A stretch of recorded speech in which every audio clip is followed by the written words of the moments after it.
दोस्तों किसी भी शादीशुदा जोड़े, किसी भी मैरिड कपल की लाइफ में सबसे बुरा दौर तब आता है जब उन्हें अपने पति या पत्नी को तलाक यानी कि डाइवोर्स देना होता है।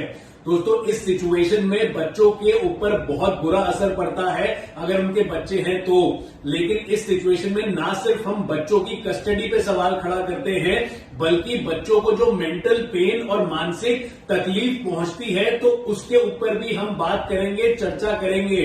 लेकिन दोस्तों उससे पहले इस वीडियो को पूरा शुरू से लेकर एंड तक देखिएगा और साथ ही साथ मेरा फेसबुक पेज लीगल बाबा और मेरा YouTube channel Ashish Dawar the legal Baba को आप सब्सक्राइब कर लीजिएगा ताकि ऐसी लीगल इंफॉर्मेटिव वीडियोस मैं आप लोगों के लिए लाता रहूं और आपको लॉ की नॉलेज देता रहूं। और दोस्तों साथ ही साथ आपको अगर मुझसे कोई भी क्वेश्चन पूछना है, कोई भी लीगल इशू है आपका, तो आप नीचे मैंने डिस्क्रिप्शन बॉक्स में अपना इंस्टाग्राम का लिंक दे दिया है, आप उस लिंक को क्लिक करिए, इंस्टाग्राम पर आइए, इंस्टाग्राम पर मुझे फॉलो करिए। मेरी प्रोफाइल है official_ आशीष डावर _लीगल बाबा।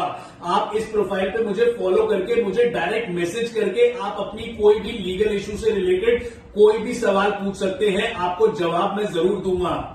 तो जब भी कोई भी शादीशुदा जोड़ा यानी कि मैरिड कपल एक दूसरे से डाइवोर्स यानी कि तलाक लेते हैं या फिर ले रहे होते हैं, प्रोसेस में होते हैं, तो आपने अक्सर देखा होगा कि एक माता और पिता अपने बच्चे की कस्टडी के लिए किस तरह से लड़ते झगड़ते हैं। दोस्तों कई बार तो इनका कोई आपसी सहमति से फैसला नहीं हो पाता यानी कि म्यूचुअल कंसेंट पे कोई भी डिसीजन पे नहीं आ पाते ये, और तो मामला इनको फैमिली कोर्ट में ले जाना पड़ता है।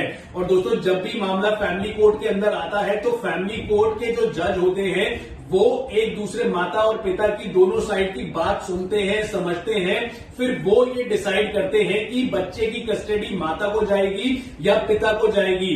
दोस्तों इस सिचुएशन में जो कोर्ट होती है वो एक जने को बच्चे की कस्टडी पकड़ा देती है, बच्चे की कस्टडी देती है और उस बच्चे से जुड़े उनके फ्यूचर के कुछ इंपॉर्टेंट फैसले लेने के लिए भी उनको बोल देती है।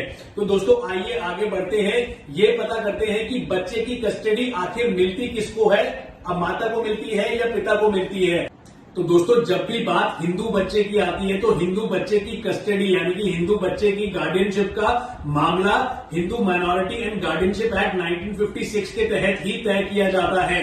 दोस्तों ये जो एक्ट होता है, इस एक्ट के अकॉर्डिंग बच्चे की उम्र अगर 5 साल यानी कि 5 ईयर्स से कम है तो बच्चे की जो कस्टडी होती है वो हमेशा माता को ही दी जाती है। और दोस्तों साथ ही साथ अगर बच्चे की उम्र 9 साल यानी कि 9 ईयर्स से ज्यादा है तो इसमें कस्टडी किसके पास जाएगी ये बच्चे से भी पूछा जाता है। यानी कि अगर बच्चे को माता के पास जाना है तो बच्चा अगर बोल देगा कि उसको माता के पास रहना है तो माता के पास कस्टडी चली जाएगी। अगर बच्चा बोल देगा कि पिता के पास रहना है तो पिता के पास कस्टडी चली जाएगी। तो इस सिचुएशन में बच्चे की कंसेंट भी पूछी जाती है और बच्चे की कहां बच्चे को जाना है वो भी पता किया जाता है और उसी के अकॉर्डिंग कस्टडी दे दी जाती है। और साथ ही साथ जो बड़ा बच्चा होता है उसकी कस्टडी हमेशा पिता को ही जाती है, लेकिन जो बड़ी लड़की होती है यानी कि जो गर्ल होती है उनकी कस्टडी माता को ही प्रेफर की जाती है, माता को ही दी जाती है। पर दोस्तों बच्चे की कस्टडी सिर्फ इन्हीं चीजों पर डिपेंड नहीं होती। बच्चे की कस्टडी देने के लिए फैमिली कोर्ट काफी चीजें देखता है, जैसे कि माता पिता का लिविंग एनवायरनमेंट कैसा है, माता पिता में से कौन अच्छा कमाता है या फिर कौन बच्चे को अच्छी एजुकेशन दे पाएगा, अच्छा रहन सहन दे पाएगा। ये सारी चीजें गौर करते हुए बच्चे की कस्टडी डिसाइड होती है फैमिली कोर्ट द्वारा। उसी के बाद फैमिली कोर्ट ये डिसाइड करता है कि बच्चे की कस्टडी माता को जाएगी या पिता को जाएगी। तो दोस्तों अब आगे बढ़ते हैं कि हमारे देश में कितने टाइप की, कितने प्रकार की कस्टडीज होती हैं। दोस्तों हमारे देश में कई प्रकार की कस्टडी होती है, बट जो मेन और अहम कस्टडी होती है वो 2 प्रकार की होती है, वो मैं आपको इस वीडियो में बता देता हूं। दोस्तों जैसे कि आपने पहले देखा होगा कि अगर मामला फैमिली कोर्ट में जाता है तो फैमिली कोर्ट किन किन चीजों को कंसिडर करती है, किन किन चीजों को मद्देनजर रखते हुए बच्चे की कस्टडी या तो माता को देती है या तो पिता को देती है। तो दोस्तों इस टाइप ऑफ कस्टडी में जो सबसे पहली टाइप ऑफ कस्टडी है जिसमें प्राइमरी गार्डियन बना दिया जाता है एक माता या पिता को, वो मैं आपको बताता हूं एग्जाम्पल के तौर पे। फॉर एग्जाम्पल दोस्तों, अगर फैमिली कोर्ट ने एक पिता को कस्टडी दे दी है बच्चे की, तो जो पिता होगा वो उस बच्चे का प्राइमरी गार्डियन हो जाएगा, यानी कि उस बच्चे का जो फ्यूचर के मेन और अहम फैसले होंगे वो पिता ही कर पाएगा और वो बच्चा अपने पिता के साथ ही रह पाएगा। और साथ ही साथ जो माता होगी, उस माता को अगर उसको बच्चे से मिलना है तो उस माता को विजिटेशन राइट दे दिए जाएंगे कि वो इस समय में आकर बच्चे से मिल सकती है। फॉर एग्जाम्पल, बच्चे की गर्मियों की छुट्टियां हैं, समर वेकेशंस हैं, तो माता समर वेकेशंस में आके बच्चे से 15 या 10 दिन तक विजिट कर सकती हैं, उनसे मिल सकती है। अब दोस्तों, ये तो होगी पहली टाइप की कस्टडी। दूसरी टाइप की कस्टडी होती है ज्वाइंट कस्टडी। दोस्तों, ज्वाइंट कस्टडी में क्या होता है कि जो बच्चा होता है वो अपने माता के साथ भी रहता है और अपने पिता के साथ भी कुछ समय तक रहता है, यानी कि कुछ समय वो अपनी माता के साथ बिता सकता है और कुछ समय वो अपने पिता के साथ भी बिता सकता है। तो दोस्तों, ये दो मेन टाइप की कस्टडी होती है जो कि फैमिली कोर्ट में यूज होती है।